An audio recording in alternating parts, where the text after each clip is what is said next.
You are listening to the Centropic Oracle, an audiobook podcast of science fiction and fantasy short stories that make you think and feel. Ghostly Serenades by the Nile by Christine Lucas.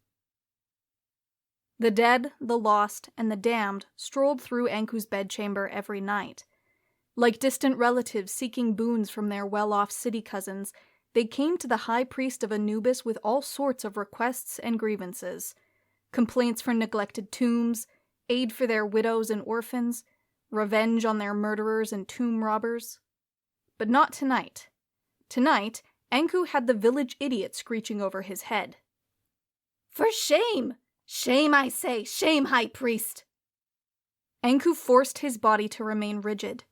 Faking sleep and ignoring the pestering Ak hadn't worked so far, but perhaps he could outwait its visit. He cracked one eyelid open. His pet cat Nejim napped belly up at the foot of the bed. If he could nap through this racket, then the spirit posed no threat.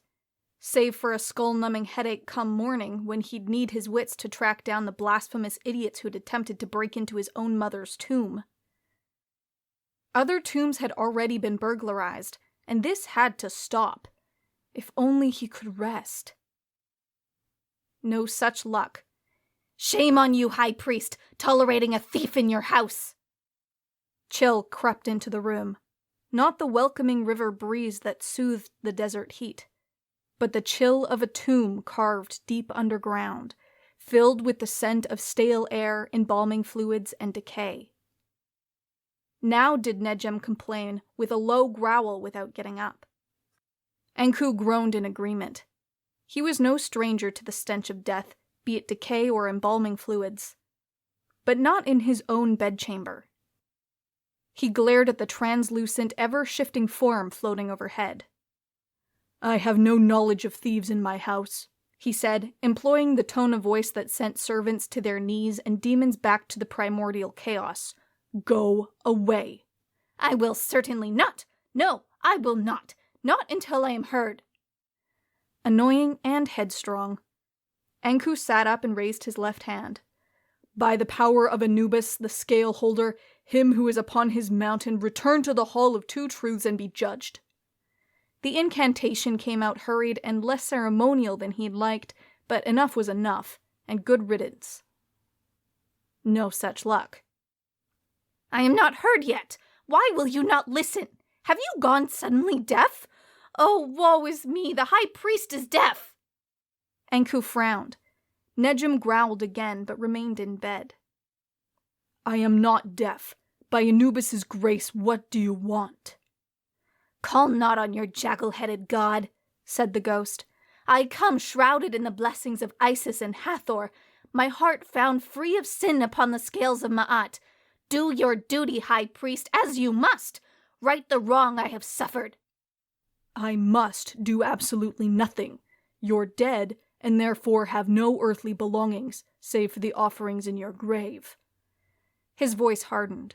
"And none of my servants are tomb robbers. This I would know." "Ah, so wrong you are, so pitifully wrong." The Ak floated to an upright position at the foot of Ankhu's bed. His form thickened, turning from mist to a loose swirl of luminous dust with head and hands and body. "Some possessions are eternal, the labors of my wit and my heart, my songs and poems, high priest." His voice waxed to a hysterical screech. "One of your servants has been appropriating my life's work, butchering my words to fit his needs to woo some woman." Nejim sprang up, hissed, and fled at the screech. Ankhu rubbed at his eyes. Anubis help him, an artist's ghost. "And you left the blessed afterlife for that?" The spirit flinched. "I'd battle Shesmu himself, Osiris's executioner, for that. My words have echoed inside sacred halls and caressed the ears of pharaohs and queens. I will not have a scarred servant appropriate them." Ankhu's head snapped up, fully awake now. Scarred? Kemez, his personal servant for over 2 decades? Reading poetry? Over a woman? This could be interesting. Or disturbing. Or both. He glanced outside. It shouldn't be too late. Chemez would still be in the kitchen. He tossed his covers aside and got up. "And your name is?" Most spirits wouldn't offer their names when asked. He had to force it out of them in order to command and control them. But this one was an artist, one with an ego bigger than all the hippos of the Nile combined. "Ah, of course. I should have known you could not recognize me in this wretched form." A slight bow.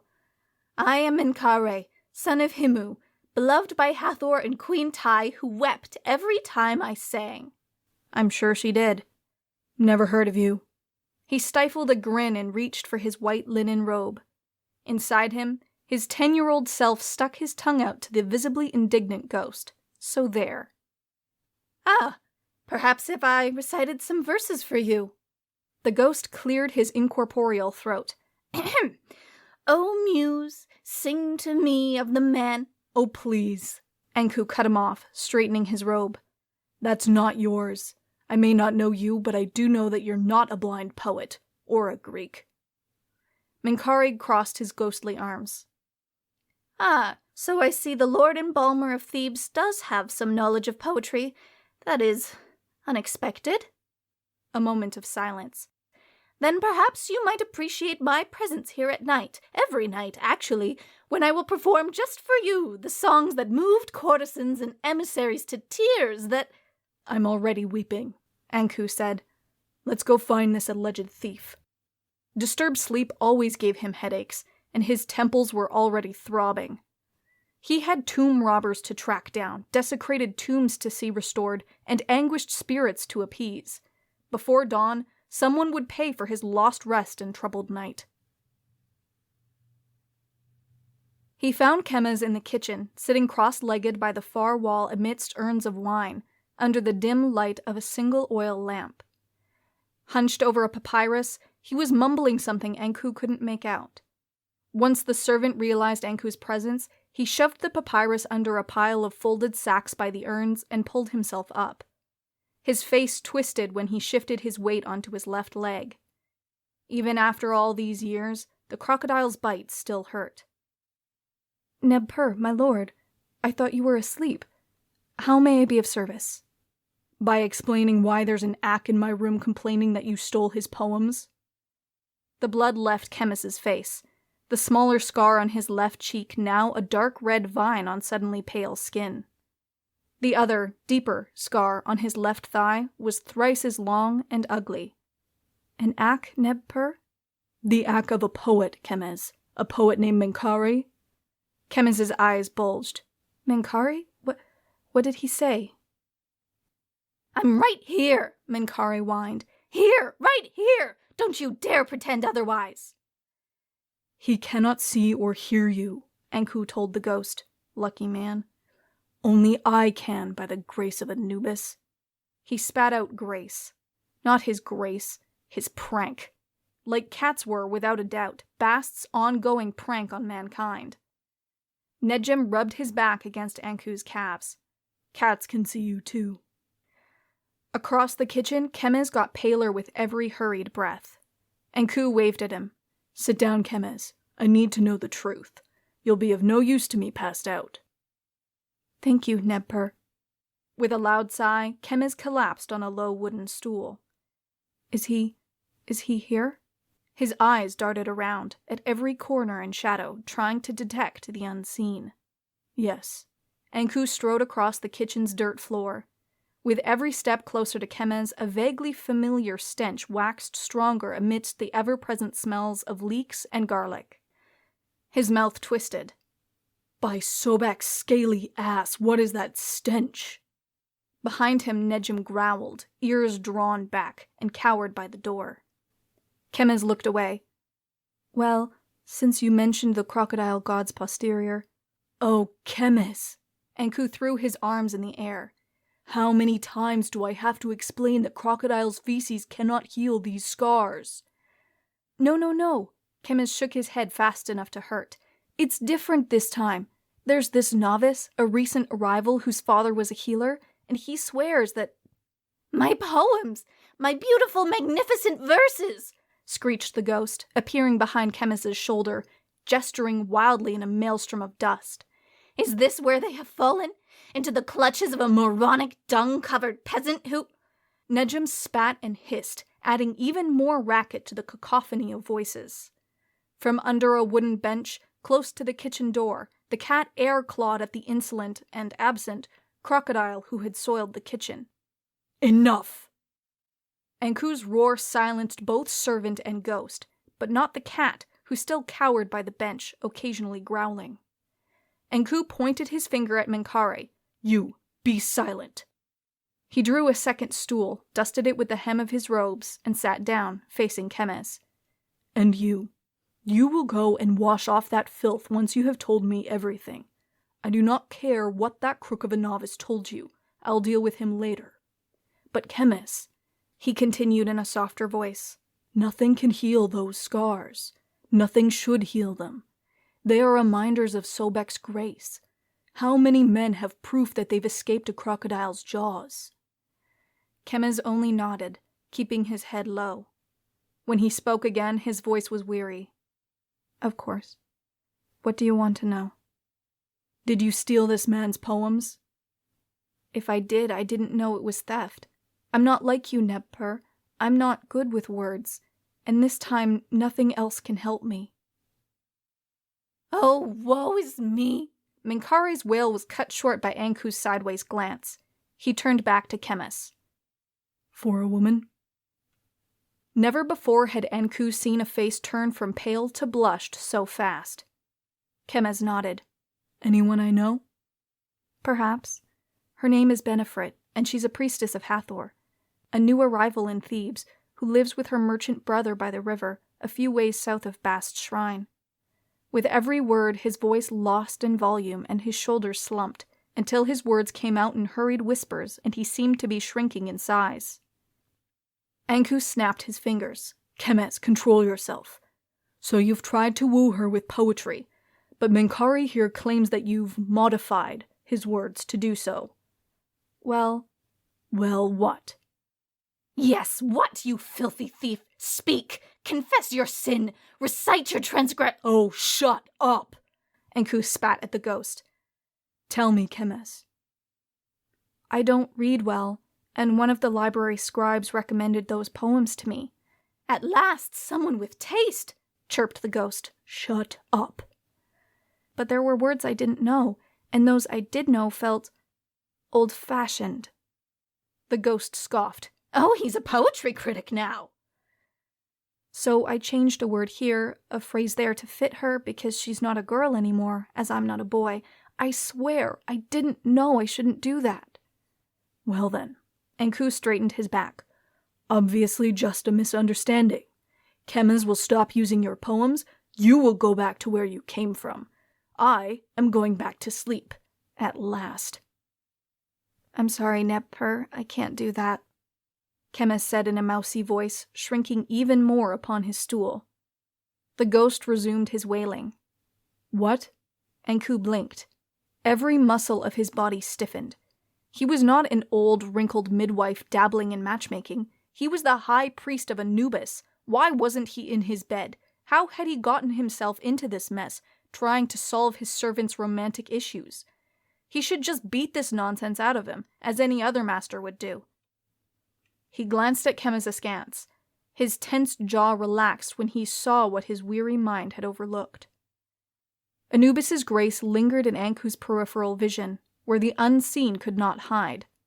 Not the scarred, love-stricken old fool sat slumped there before him, but a man who had carried him out of dark, dangerous places despite his bad leg.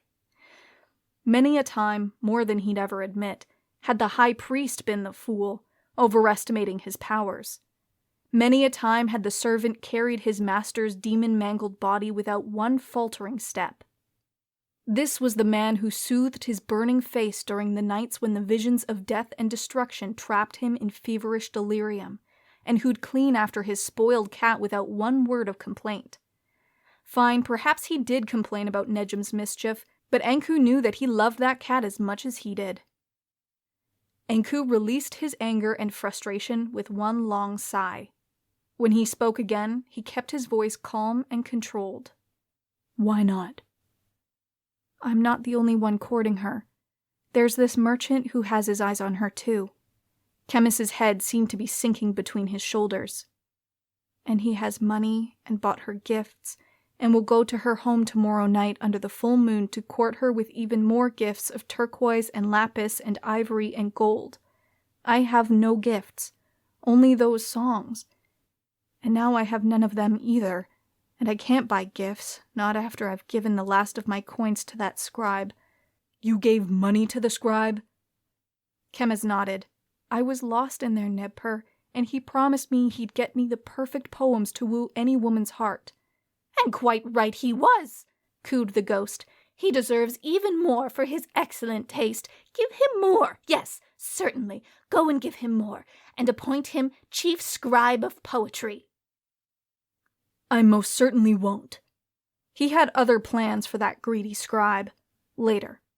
Listen, Chemis. Whoever this other man is, any gift he bought, any poetry he acquired will aid him little, because tomorrow you too will court her with songs that have moved queens to tears. He glanced askance at the ghost. The great poet Minkari himself will be there to perform for her, through you. Minkari scoffed. I will not help this dung-covered thief. No, I will not. Is there another poet who can move people to tears even after death? Who can make them fall in love? He shook his head. You disappoint me. Ah. Minkari's translucent form trembled for a few long moments, then settled. Well then, I believe we can reach an agreement, High Priest. As long as that individual will stop mangling my poetry, I will provide him with lines to woo a queen. A moment of silence. But how will he hear me? Ankhu straightened his back. I have a spell or two, and I will come along to be certain nothing goes amiss. He had no doubt that something would anyway. He held his finger up at Chemis. As long as you visit the bathhouse first thing in the morning and get that stench off. Chemis's face lit up. Oh, thank you, Nebper. At the edge of his hearing, Ankhu thought he heard Anubis chuckle. His gut knotted up. This mess, this huge mess, could only end in embarrassment. At his feet, Nejim had gathered his courage to approach Chemis and was now furiously digging up the dirt floor, trying to bury up the servant's foul-smelling left leg, like a huge pile of crocodile dung. Ankhu sighed. Nejim's wordless commentary on events was, as always, disturbingly accurate. Hidden in a cluster of reeds, Ankhu pulled the thin linen cloak tighter over his head. The gossip of the townsfolk, should anyone spot him there, worried him little. He could deal with the living. It was the dead, the undead, and everything in between he'd rather avoid. He couldn't afford to lose their respect, their fear, at this time. Already tracking down those damned tomb robbers, may the demon Ammit eat their hearts, had proven more challenging than he'd expected. Many lapis figurines had been appropriated from 24 tombs or more. Nothing too expensive or too extravagant, like gold artifacts and gems, to attract attention, but valuable enough for a nice profit. Many spirits floated about demanding to be avenged for the insult, while the fool that he was played matchmaker for his servant. Well, a fool's heart was rarely a heavy heart upon the scales of Ma'at when his time for judgment came. There were worse predicaments than that. He glanced up at the second floor of the mud brick house by the banks of the Nile, illuminated by an oil lamp burning on a ground floor window. Something ruffled the reeds across the yard, and Ankhu's senses snapped to attention. A blur of sand-colored fur, a twitching tail, and a mouse's dying squeak. Nejim came out of the reeds with a fresh kill in his fangs. The rascal had tagged along.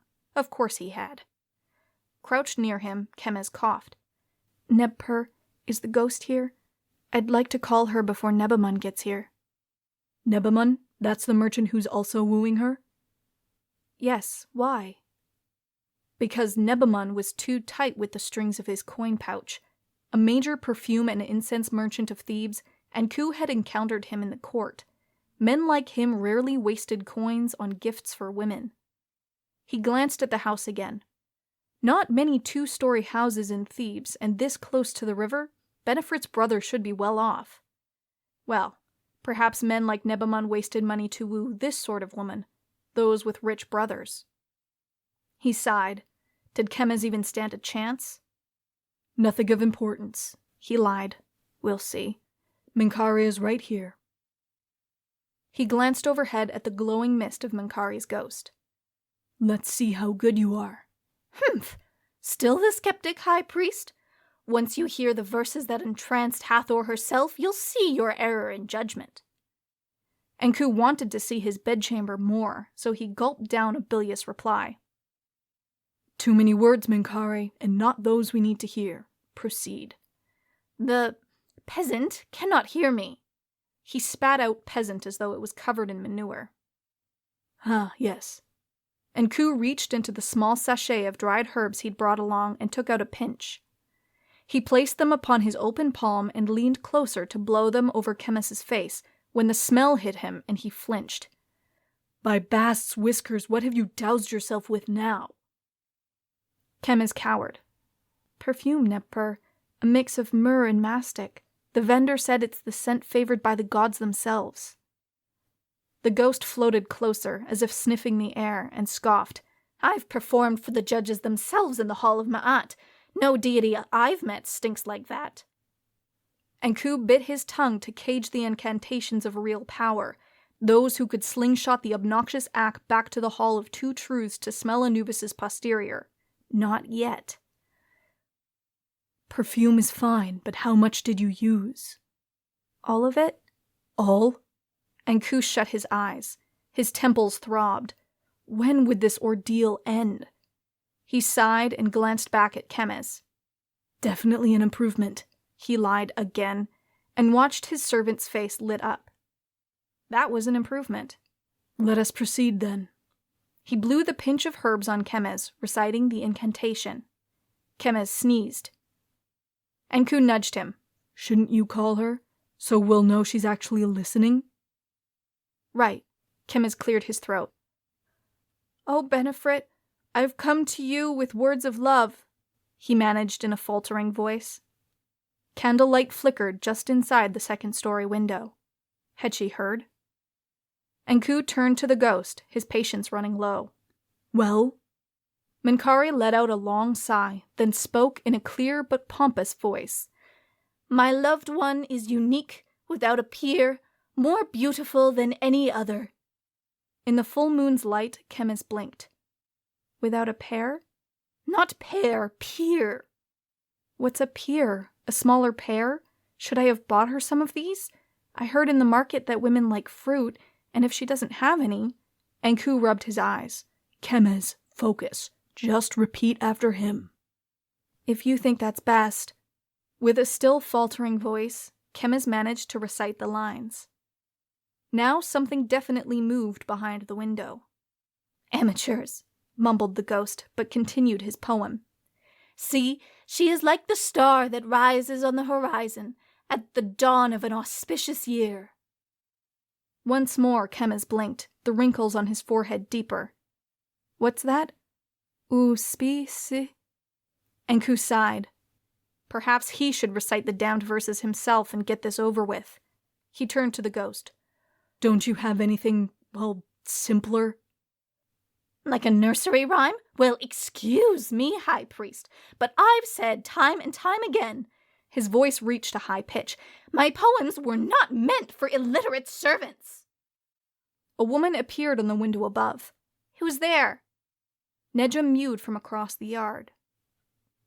Ankhu pushed Chemez forward. Get out there. I'll say the lines for you.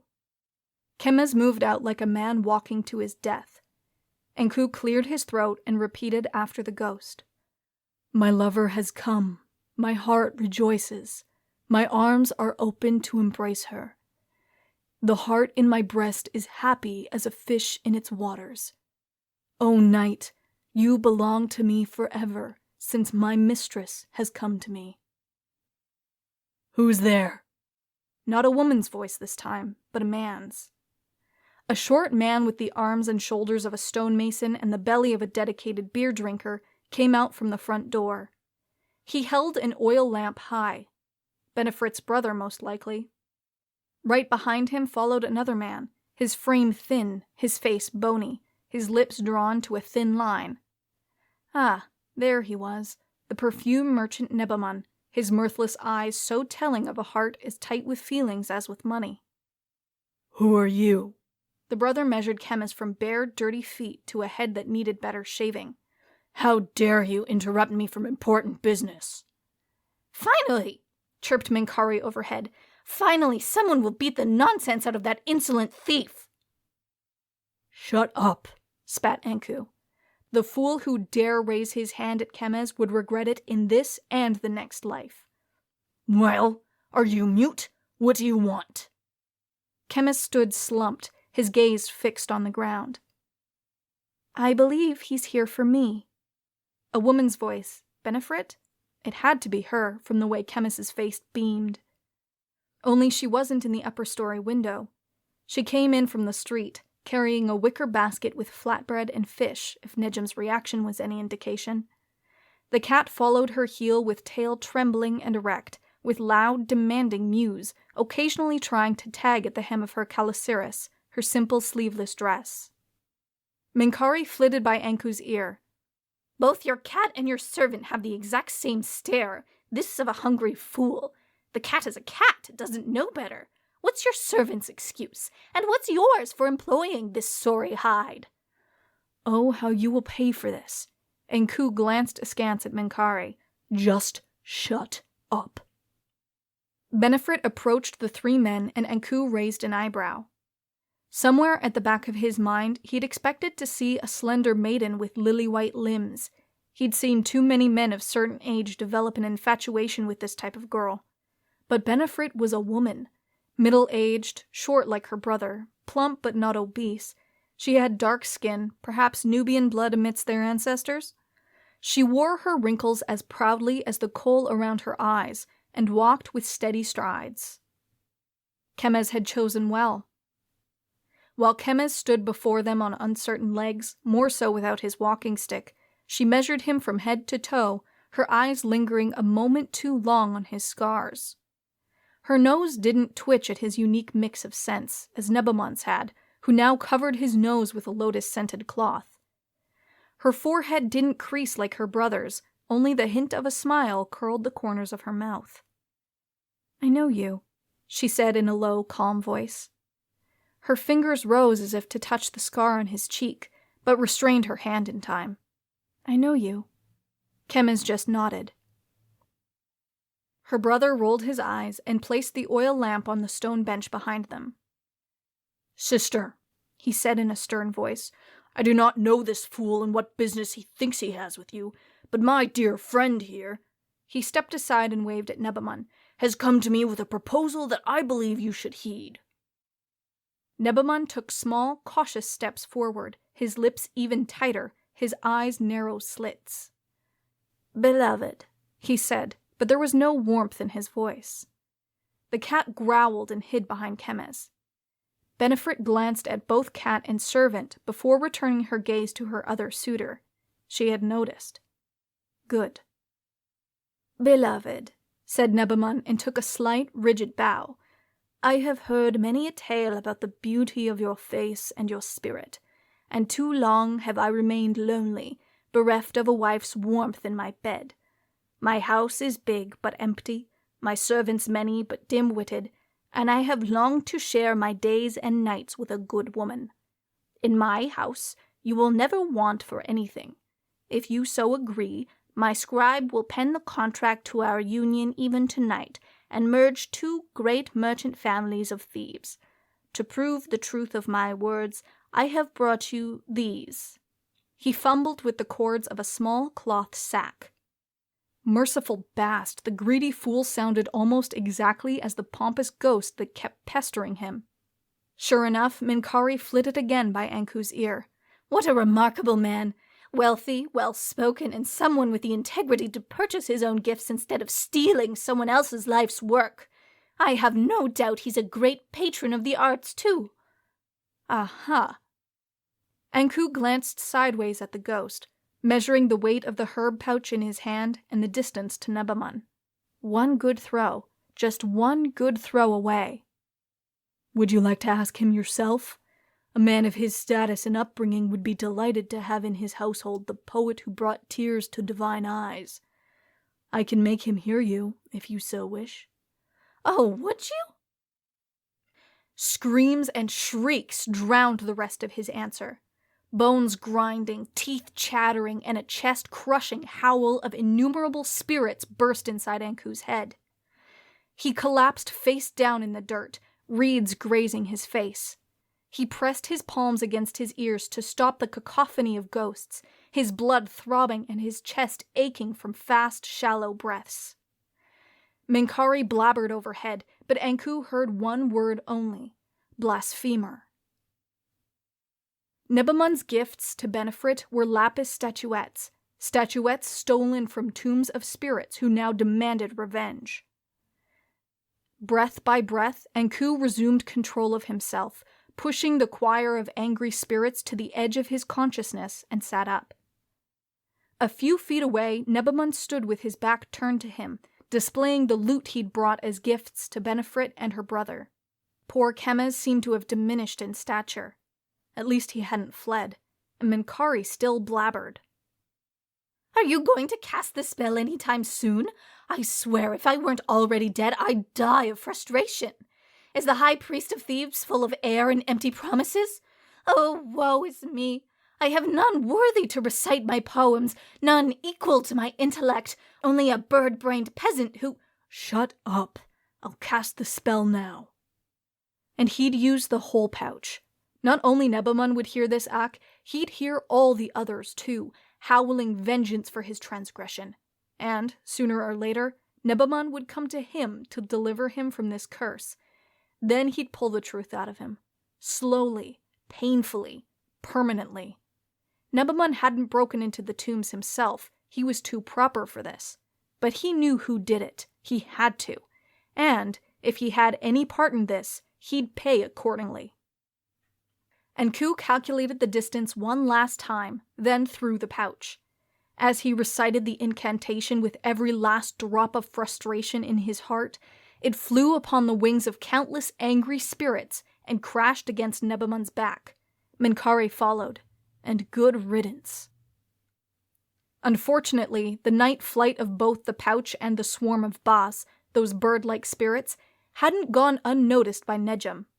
He leaped to intercept anything he could catch in mid-flight.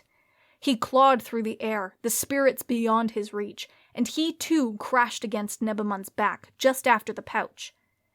He clawed some more and managed to snag a claw at Nebamun's robe. Nebamun shrieked and spun around. Something tore. Nejum shook his forearm with a strip of cloth still caught on it. "My robes! My beautiful, expensive robes!" He glanced daggers at the cat. "You dirty flea bag!" The cat hissed, and Nebamun moved as if to kick him. Chemez shoved him aside just in time. "Leave the cat alone! It was just an accident. He didn't mean to do it." Ankhu kept his head low and snickered. Of course he didn't. He'd never. Bast be his witness, Nejum had not one scheming hair on his body. He had many, all of them in fact. Nebamun held up the hem of his robes and shook it. "This is expensive dyed linen, you dim-witted peasant. This costs more than you'd make in all your life, and this good-for-nothing flea bag ruined it."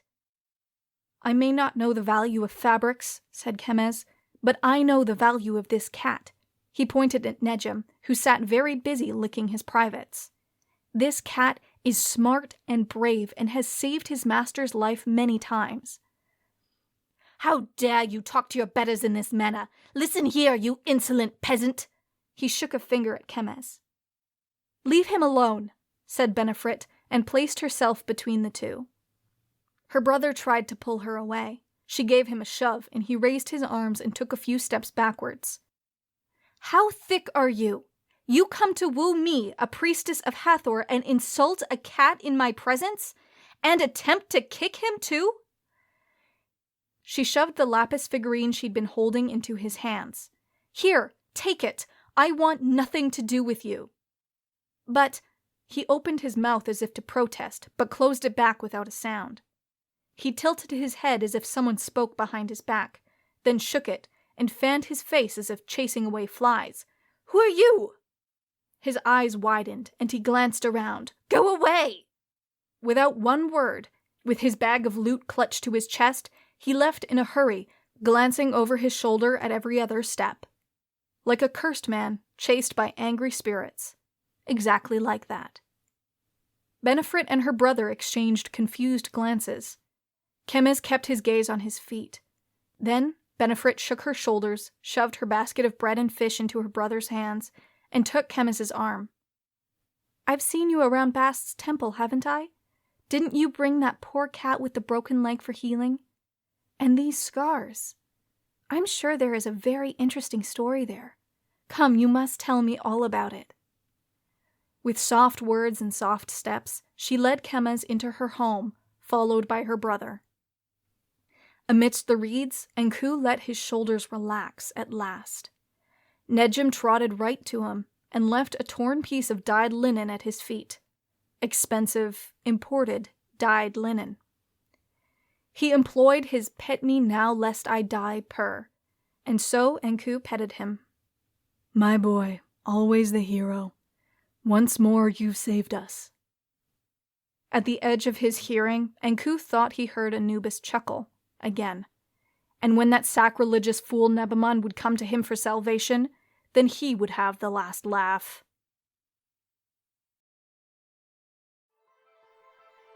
We hope you enjoyed Ghostly Serenades by the Nile by Christine Lucas, read by Larissa Thompson. If you'd like to learn more about the author and narrator of this story, or make a donation to them, follow the story page link in the description. Pledge your support to us on Patreon for cool rewards and to help us bring you more stories. If you would like to submit a story for consideration or apply to be a narrator, a link to our submission guidelines is in the description. This story is copyrighted 2018 by the Centropic Oracle.